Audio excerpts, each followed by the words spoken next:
क्या आपका rubber plant लंबा होता जा रहा है? पत्तियां पीली होकर के गिर रही हैं, घना नहीं हो रहा है। इसकी पत्तियों को कैसे साफ रखें? क्या इसको पत्ती के द्वारा लगाया जा सकता है? तो इन सब बातों के जवाब आपको इस वीडियो में मिलेंगे।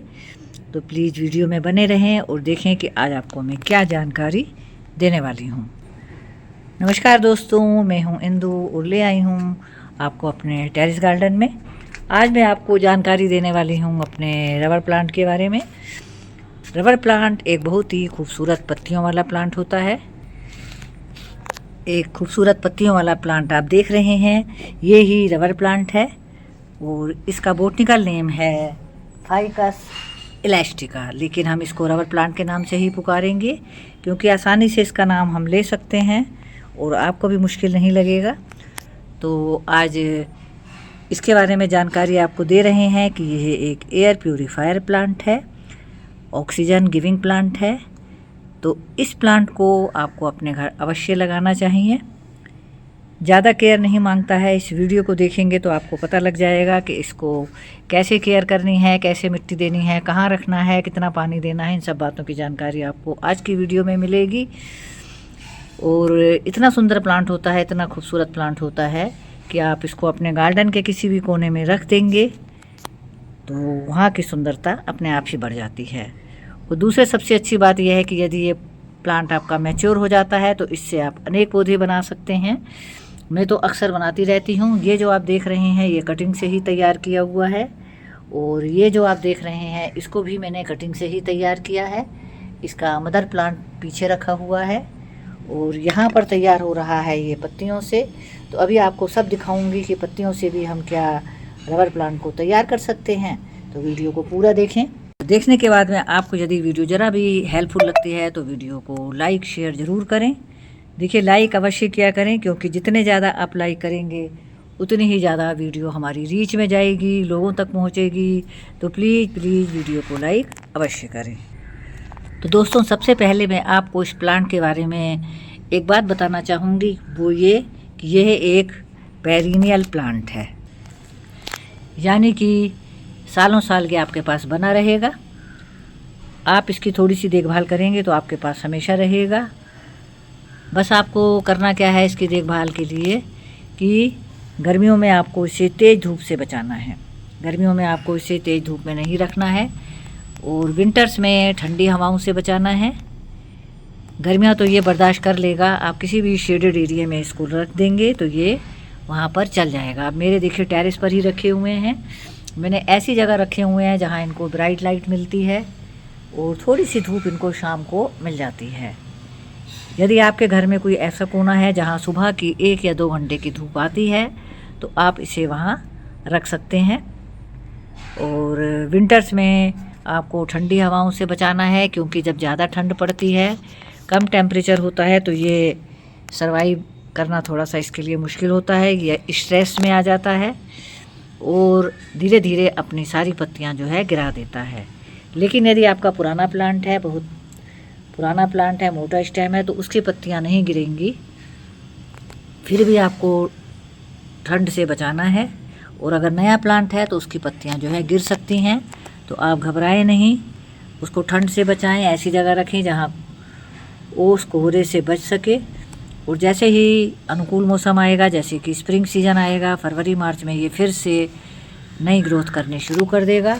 और रेनी सीजन में तो इसमें ग्रोथ होती है। आप देख रहे हैं यहाँ पर इसकी देखिए नई ग्रोथ हो रही है। तो हमें समझ जाना चाहिए इस प्रकार से जब ग्रोथ होती है तो हमारा जो प्लांट है बिल्कुल सही चल रहा है। आप मेरा ये दूसरा प्लांट देखें, रबर प्लांट का। ये भी कटिंग से मैंने तैयार किया है और आप देखें कि इस समय इसमें भी नई ग्रोथ आ रही है। तो ये प्लांट बिल्कुल अच्छे चल रहे हैं। कटिंग से भी बड़े आराम से तैयार हो जाते हैं। मैं सब बताऊंगी आगे। और सबसे पहले हम बात करते हैं इसकी मिट्टी की। तो दोस्तों, मिट्टी आपको यदि आप गमले में लगा रहे हैं तो ऐसी बनानी चाहिए कि वेल ड्रेन हो, पानी बिल्कुल ना रुके। जैसे ही आप पानी डालें तो जितना जड़ों को ज़रूरत है वो अवशोषित कर ले और बाकी पानी नीचे से ड्रेन हो जाए। ऐसी मिट्टी आपको बनानी है।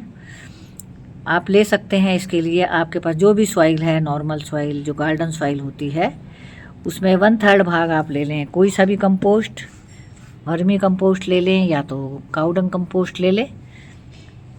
उसको मिलाने के बाद उसमें वर्मी कंपोस्ट से थोड़ी कम सैंड ले लें, बालू जो होती है रेत वो मिलाएं, और थोड़ा सा नीम खली ज़रूर मिलाया करें जिससे कि जड़ों में फंगस आदि ना लगे।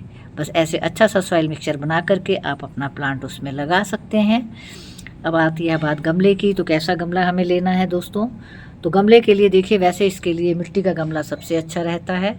मेरा जो मदर प्लांट पीछे रखा हुआ है वो मिट्टी के गमले में लगा हुआ है, और उसी से कटिंग ले करके मैं सारे प्लांट बनाती हूँ।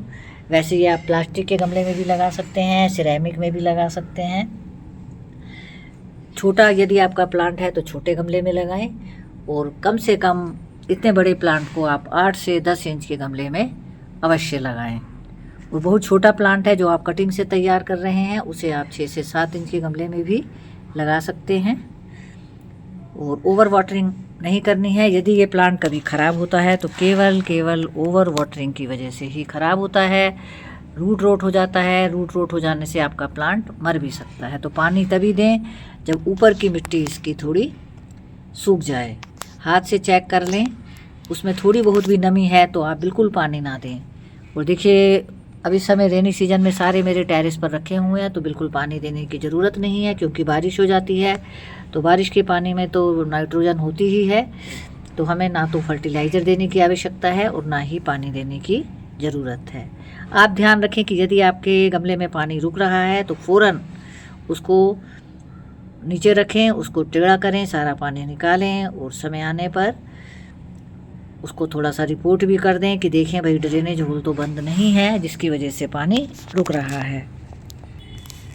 अब आती है बात खाद देने की, कौन सी खाद इसमें देनी है। वैसे तो देखिए, ये ज़्यादा हाई फीडर नहीं है, इसको ज़्यादा खाद की आवश्यकता नहीं है। लेकिन जब भी कभी आप देखें कि भाई इसमें ग्रोथ नहीं हो रही है तो 3 महीने में आप एक बार इसमें कंपोस्ट दे दें। वर्मी कंपोस्ट आप दे सकते हैं। मैं तो कितने टाइम से इसमें कोई खाद वगैरह नहीं दी है, लिक्विड फर्टिलाइज़र मैं इसमें दे सकती हूँ। तो आपको बता रही हूँ कि कौन सा लिक्विड फर्टिलाइज़र आप इसमें दे सकते हैं। यदि आपके पास वर्मी कंपोस्ट है, काउडंग है, तो वो तो 3 महीने बाद दें। और यदि आप लिक्विड फर्टिलाइज़र इसमें देना चाहते हैं तो सबसे बढ़िया जो फर्टिलाइज़र होता है नाइट्रोजन बेस्ड, मैं तो चाय की पत्ती का ही लिक्विड फर्टिलाइज़र देती हूँ। अनियन पील फर्टिलाइज़र भी कभी कभी देती हूँ। तो ये महीने में एक बार आप दे सकते हैं चाय की पत्ती का लिक्विड फर्टिलाइज़र, अनियन पील फर्टिलाइज़र। और यदि आप मार्केट से ख़रीद सकते हैं तो जो सबसे बढ़िया फर्टिलाइज़र होता है वो है सीवीड का लिक्विड फर्टिलाइज़र। वो तो आप हर प्लांट में दे सकते हैं, चाहे वो अरेका पाम हो, चाहे वो कोई सी भी वैरायटी का पाम हो, सिंगोनियम हो, एग्लोनिमा हो या रबड़ प्लांट हो। तो सीवीड का लिक्विड फर्टिलाइज़र आप हर प्लांट में दे सकते हैं। और रही इंसेक्ट अटैक की बात, तो इसमें बहुत कम लगता है। मैंने आज तक इसमें कोई इंसेक्ट अटैक नहीं देखा है। फिर भी समय समय पर यदि आप नीम ऑयल का स्प्रे करते रहेंगे महीने में एक बार, जैसे सभी प्लांट को करते हैं, तो इंसेक्ट आपको दिखाई नहीं देगा। और पत्तियों को कैसे साफ़ करें, तो मैं तो देखिए ऐसे करती हूँ, जब भी मेरे पास टाइम होता है 8 से 10 दिन में कोई कॉटन का कपड़ा ले लेती हूँ। ये देखिए कॉटन का कपड़ा है, इसको गीला कर लिया है और अपनी पत्तियों को इस तरीके से मैं साफ़ करती हूँ, तो उनमें शाइनिंग आ जाती है, देखने में बहुत सुंदर लगने लगती हैं। तो यहाँ पर देखिए मैंने कॉटन के कपड़े से साफ़ कर दिया है, कितनी चमकदार लगने लगी हैं। तो आपके पास जब भी समय हो 8 से 10 दिन में एक बार कॉटन के कपड़े से इनकी पत्तियों को साफ़ करते रहें। इससे एक तो देखने में ये सुंदर लगेंगी, दूसरा इसमें पत्तियों में जो फोटोसिंथेसिस की क्रिया होती है वो तेज़ी से होगी और अच्छे से ग्रोथ भी करेंगी। तो दोस्तों, जब आपको लगे कि आपकी पत्तियां पीली होकर गिर रही हैं तो इसका मतलब ये है कि या तो आपने पानी ज़्यादा दे दिया है या उसमें पोषक तत्वों की कमी हो गई है। तो थोड़ा सा कंपोस्ट आप उसमें डाल दें। और इसमें ज़्यादा देखिए हार्ड प्रूनिंग वगैरह नहीं करनी होती है, ज़्यादा जल्दी ना करें। जब देखें कि आपका प्लांट लंबा होता जा रहा है, स्टेम बहुत लंबा हो गया है, पुराना हो गया है, तब आप ऊपर से थोड़ी सी हार्ड प्रूनिंग कर सकते हैं। तो आज मैं आपको करके दिखाऊंगी हार्ड प्रूनिंग, और इसको मुझे रिपोर्ट भी करना है। हमें बार बार रिपोर्ट भी नहीं करना चाहिए, क्योंकि ये बहुत इसकी जो ग्रोथ होती है ना स्लो होती है, तो जल्दी जल्दी रिपोर्ट नहीं करना चाहिए इसको। इस छोटे से पॉट में लगे हुए 2 साल हो गए हैं, तो मैं इसकी कटिंग भी थोड़ी सी करूँगी, नया प्लांट बनाऊँगी और थोड़ी सी इसको मैं रिपोर्ट भी करूँगी। अब आपको दिखाती हूँ कि क्या इसको हम पत्ती से लगा सकते हैं। तो दोस्तों हाँ, लगा सकते हैं। तो देखिए, मैंने आज से 4-5 महीने पहले कुछ पत्तियाँ इसमें लगा दी थी, जब मैं यहाँ पर कटिंग से लगा रही थी। तो कुछ पत्तियाँ मैंने लगाई हैं और आपको उसका रिज़ल्ट दिखाती हूँ। थोड़ा सा टाइम तो लगता है और पत्तियाँ इसकी बहुत ही मुश्किल से निकलती हैं। मैं आपको निकाल कर दिखा रही हूँ। और इसकी जड़ें जो हैं, ये देखिए आप, ये मैंने पत्ती से लगाया है और पत्ती से लगाने के बाद में आप देख सकते हैं, मैं आपको साफ़ करके दिखाती हूँ पानी से। तो यहाँ मैंने इनकी जड़ों को पानी से धो दिया है, साफ़ कर दिया है। तो आप देख रहे हैं कि एक पत्ती से भी हम इसको ग्रो कर सकते हैं। पत्ती कैसे लेनी है तो वीडियो में बने रहें, वो भी अभी आपको दिखाती हूँ जब मैं इसकी कटिंग करूँगी, रिपोर्ट करूँगी इस वाले प्लांट को।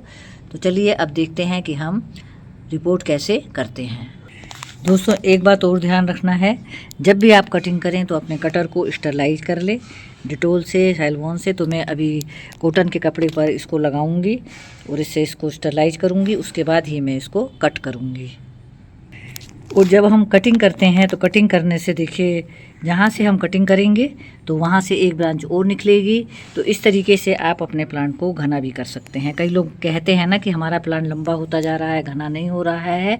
तो यहाँ से देखिए मैं कट करूँगी और कट करके यहाँ से एक ब्रांच और निकलेगी और फिर यहाँ पर एक नई ब्रांच आ जाएगी। तो देखिए, ये मैंने इसको कट कर दिया है। अब मुझे देखिए ये कटिंग मिल गई है, इसको मैं दूसरे पोट में लगा दूंगी। और पत्तियों की बात करें तो आपको कहाँ से लेनी है। देखिए, पत्तियां जब आप लेंगे तो नोड एरिया ज़रूर आना चाहिए। यदि पत्ती में नोड एरिया नहीं आएगा तो आपकी पत्ती नहीं ग्रो करेगी। तो इसमें से अब मैं नोड एरिया वगैरह वाली पत्ती नहीं लूँगी, क्योंकि बहुत छोटा हो जाएगा कटिंग। तो इसलिए मैं इसको थोड़ी सी नीचे से पत्तियाँ हटा दूँगी और उसके बाद मैं दूसरे पोट में इसको शिफ्ट करूँगी। अब इसको करते हैं रिपोर्ट। अब हमने अपने गमले वगैरह सब तैयार कर लिए हैं। तो आपको जो एक बात और ध्यान रखनी है वो ये कि हमने जो कटिंग की थी और जहाँ से कटिंग की थी वहाँ पर हमें फंगिसाइड पाउडर ज़रूर लगाना है। तो मैं बता रही हूँ आपको कि कैसे लगाना है। फ्रेंड्स, ये जो कटिंग हमें मिली है तो नीचे से हम इसमें लगाएंगे ट्राइकोडर्मा का फंगिसाइड पाउडर। तो इसको इस तरीके से मैं लगा लूँगी और इसमें लगा करके इसमें और मिट्टी डाल करके फिर इसमें पानी अभी नहीं दूंगी, क्योंकि आप देख रहे हैं मिट्टी में नमी जो है वो बहुत बनी हुई है, पानी देने की कोई आवश्यकता नहीं है। और अब हम इसे रखेंगे छायादार जगह पर। तो इस तरीके से हमारा एक प्लांट और बन करके तैयार हो गया है। ये वो प्लांट है जो मैंने इस वाले पोट में से निकाला था, इसको मैं इस वाले पोट में लगाऊंगी। इसकी जड़ें आप देख रहे हैं काफ़ी अच्छी डेवलप है। तो इसको अब हम इसमें लगा देते हैं।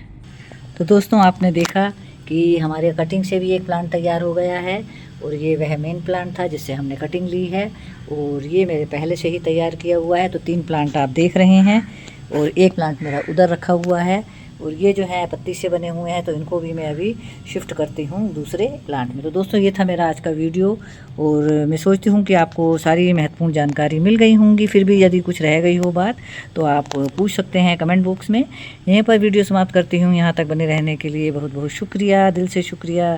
Thank you for watching my video.